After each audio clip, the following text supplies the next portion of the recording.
Hello friends, कैसे हैं आप लोग। जी मैं उम्मीद करता हूं अब तमाम लोग बिल्कुल ठीक ठाक होंगे। तो आज की इस वीडियो में हम बात करेंगे न्यूजीलैंड की, कि न्यूजीलैंड में विजिट वीज़े पे जाके कैसे बंदा वहां पे वर्क परमिट हासिल कर सकता है। वीडियो को शुरू करने से पहले ये रिक्वेस्ट है कि अगर आप हमारे चैनल पर नए हैं तो प्लीज़ ज़रूर हमारे चैनल को सब्सक्राइब कर लें, और अगर वीडियोज़ अच्छी लगें तो दोस्तों के साथ भी शेयर कर दिया करें। Thank you very much. New Zealand की अगर आबादी की बात करें तो न्यूजीलैंड की आबादी 5 मिलियन है, यानी कि 50 लाख लोग यहाँ पर रहते हैं। बहुत थोड़ी सी आबादी है, 5 मिलियन। ज़ुबान की बात करें तो इनकी इंग्लिश ज़ुबान है। करेंसी का नाम डॉलर है। 1000 न्यूजीलैंड का डॉलर हो तो पाकिस्तान में वो 1,11,000 रुपये बनते हैं। न्यूजीलैंड का पासपोर्ट बहुत ज़्यादा स्ट्रॉन्ग है। 184 कंट्रीज़ में इस पे वीज़ा ऑन अराइवल है। लोगों की बात करें तो लोग यहाँ पे बहुत लविंग केयरिंग, बहुत खूबसूरत है, बड़ा पीसफुल मुल्क है ये। आज मैं आपको बताऊंगा कि न्यूजीलैंड में विजिट वीज़े पे जाके कैसे वर्क परमिट में तब्दील किया जा सकता है। वहाँ से आपको आउट होने की, एग्जिट होने की ज़रूरत नहीं है। न्यूजीलैंड में रहते हुए ही आप लोग वर्क परमिट हासिल कर सकते हैं। उससे पहले लोगों के कुछ क्वेश्चन हैं, वो भी मैं उसका भी आंसर दे दूं। काफ़ी लोग मुझसे पूछते हैं, क्योंकि बहुत सारे लोग न्यूजीलैंड का ETA बना के लोगों को बेचते हैं और उन्हें कहते हैं कि ये न्यूजीलैंड का वीज़ा है या ऑनलाइन वीज़ा है, क्योंकि एग्जैक्टली न्यूजीलैंड का इलेक्ट्रॉनिक वीज़ा वीज़ा है, लेकिन ETA नहीं है। ETA एक डिफरेंट चीज़ है। ETA का मतलब होता है इलेक्ट्रॉनिक ट्रैवल अथॉरिटी। ETA उन लोगों के लिए होता है जिन लोगों की, जिन कंट्रीज़ की वहाँ पे एंट्री होती है। जैसे कि फॉर एग्जांपल कनाडा के पासपोर्ट पे न्यूजीलैंड की एंट्री है, तो कनाडा के लोग जब न्यूजीलैंड जाएंगे तो उन्हें जाने से पहले ये ETA निकालना होगा। अपने घर पे बैठ के वो प्रिंट कर सकते हैं। इसी तरह अगर ऑस्ट्रेलिया और न्यूजीलैंड के लोग कनाडा जाना चाहते हैं तो उन्हें भी ETA चाहिए। ETA सिर्फ एक इलेक्ट्रॉनिक ट्रैवल अथॉरिटी होती है। ये घर पे बैठ के एक छोटा सा सिंपल सा एप्लीकेशन फॉर्म होता है, ये फिल करना है। इसका सिर्फ मकसद ये होता है कि वहाँ जाने से पहले ही आपका सारा डाटा वहाँ पे उनके पास पहुँच जाता है। इसी तरह ब्राज़ील की भी न्यूजीलैंड में एंट्री है, तो हमें भी जाने से पहले ये ETA लेना होता है। पहले ये ज़रूरत नहीं थी, अभी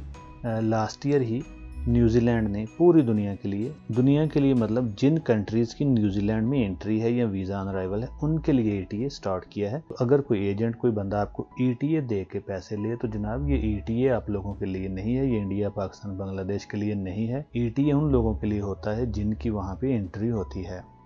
अब दूसरा क्वेश्चन सबसे ज़्यादा ये पूछा जाता है, क्योंकि ऑस्ट्रेलिया, न्यूजीलैंड, जापान और कोरिया, ये 4 ऐसे कंट्रीज़ हैं जो सबसे ज़्यादा लोगों को डिपोर्ट भी करते हैं। मैं आपको पहले इसका थोड़ा सा आइडिया देता हूँ, उसके बाद फिर वर्क परमिट की बात करेंगे। ये सब कंट्रीज़ के लिए अगर आपके पास वीज़ा है न्यूजीलैंड, ऑस्ट्रेलिया का या किसी भी कंट्री का, आपकी जो एयर टिकट है वो आपको पता होना चाहिए कि किस दिन हमने वापस जाना है, कितने दिन न्यूजीलैंड में स्टे करेंगे, किस होटल में स्टे करेंगे। होटल की जो बुकिंग है, होटल का नाम और एड्रेस भी आपको आना चाहिए अच्छे तरीके से। एयरलाइन का भी पता हो कि मैं इस एयरलाइन से आया हूँ, इस एयरलाइन से वापस जाऊँगा, इस दिन जाऊँगा। ये ज़रूर आपको याद हो एयरलाइन के बारे में और होटल का नाम और एड्रेस। उसके बाद आपके पास ज़रूर ट्रैवल इंश्योरेंस भी होनी चाहिए। जिस भी कंट्री में ट्रैवल करें, खासतौर न्यूजीलैंड में तो ट्रैवल इंश्योरेंस ज़रूर होनी चाहिए। उसके बाद शो मनी, जिसे हम कहते हैं। मोस्टली कंट्रीज़ ये शो मनी चेक नहीं करते हैं, वो सिर्फ आपसे क्वेश्चन करते हैं सम टाइम कि आपके पास कितने पैसे हैं। तो जब भी ट्रैवल करें आपके पास 1000 या 1500 US डॉलर ज़रूर होने चाहिए, और अगर फाइनेंशियली कंडीशन अच्छी है तो इससे भी ज़्यादा आप 2000-3000 डॉलर भी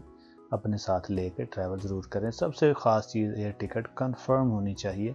ये सिर्फ बुकिंग नहीं हो, ये नहीं कि बस जाने की है और वापसी की सिर्फ डमी है ये बुकिंग। एयर टिकट भी कंफर्म हो, होटल का नाम आपको याद हो, ट्रैवल इंश्योरेंस हो, शो मनी भी हो। कपड़े जो हैं बिल्कुल कैजुअल आप लोग पहनिए, जैसे कि आप लोग नॉर्मली पहनते हैं। ये नहीं कि जब आपने ट्रैवल करना है तो कोई सूट पहन ले, कोई पैंट कोट पहन ले, कोई इस तरह ड्रेस पहन ले कि जनाब पता चले कि ये बंदा ज़िंदगी में फर्स्ट टाइम में ट्रैवल कर रहा है। अच्छी सी जीन्स लें, कोई अच्छी सी टी-शर्ट लें या ड्रेस शर्ट लें, इस तरह का अच्छा सा कैजुअल ड्रेस पहनिए।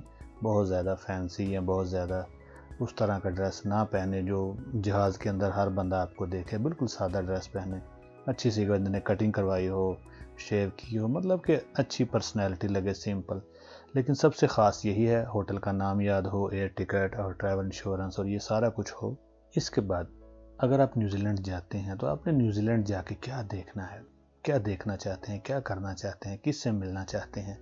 अगर कोई दोस्त है, रिश्तेदार है, कोई फैमिली है, तो उनका भी आपको अच्छे तरीके से पता हो, उनका नाम वगैरह, वो किस सिटी में रहते हैं, कितने सालों से वहाँ पे रहते हैं, या उनकी क्या जॉब है, या वो उनके घर का एड्रेस क्या है, अगर कोई गर्लफ्रेंड है तो उसका भी आपको मुकम्मल नॉलेज हो। अगर आप बिल्कुल सिर्फ टूरिज़्म के लिए जाना चाहते हैं तो जो भी टूरिस्ट के प्लेसेस होते हैं वो आपको अच्छी तरह याद होने चाहिए कि जी हाँ, मैं ऑकलैंड जाऊंगा, मैं यहाँ जाऊंगा, मैं ये देखूंगा, वो देखूंगा। तो ये ज़रूर तैयारी करके जाएं, तो फिर कभी भी ज़िंदगी में आपको कोई भी कहीं से भी किसी भी कंट्री से डिपोर्ट नहीं करेगा। तो अभी तक मैंने बता दिया है एंट्री कैसे मिलती है। एक तो मुख्तसर सी वीडियो में मैंने आपको एंट्री का बता दिया है कि एंट्री कैसे मिलती है। दूसरा ये भी बता दिया है कि अगर आपको कोई बंदा ETA निकाल के देता है कनाडा का या न्यूजीलैंड का तो वो फेक है। जब तक आपके पास वीज़ा नहीं है तो ETA मत लीजिए। ETA असल में वीज़ा नहीं होता है। मोस्टली मैंने बता दिया ये उन लोगों के लिए होता है जिन लोगों की वहाँ पे एंट्री होती है, वीज़ा ऑन अराइवल होता है। अब बात करेंगे वर्क परमिट की। जब आप लोग न्यूजीलैंड में पहुँच जाएंगे, सम टाइम वो 1 मंथ का वीज़ा देते हैं, सम टाइम 3 मंथ का वीज़ा देते हैं। जब आप लोग वहाँ पहुँच जाएंगे तो जाके जितनी जल्दी हो सके आपने जॉब ढूंढनी है। एक अच्छी सी CV आप इंडिया या पाकिस्तान से बना के अपने साथ लेके जाएं। आप अगर आपके पास कोई स्किल है, आप इलेक्ट्रिशियन हैं, आप वेल्डर हैं, किसी होटल में, किसी रेस्टोरेंट में, किसी फैक्ट्री में, किसी पैकिंग की जॉब, किसी भी जगह आपको कोई भी जॉब मिले, रिक्रूटमेंट एजेंसीज होती हैं, आप लोग उनसे रब्ता कीजिए।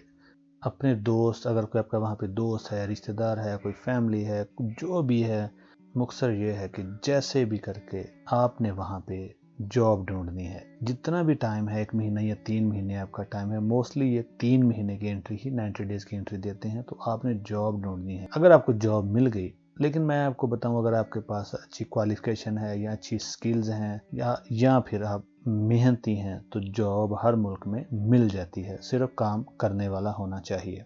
जब आपको जॉब मिल जाएगी, जॉब ऑफर लेटर मिल जाएगा, तो उसमें वो आपकी तमाम डिटेल लिख देंगे, आपका नाम, कंट्री, पासपोर्ट नंबर, हर चीज़ उसमें लिख देंगे। कितने दिन आपने काम करना है, ये कितने महीने, कितने साल, कितनी सैलरी है, हर चीज़ उस जॉब लेटर के अंदर मेंशन कर देंगे। तो आपको जॉब लेटर मिल जाएगा तो आपने क्या करना है, एक लॉयर पकड़ना है, एक अच्छा सा वकील पकड़ें, लॉयर पकड़ें।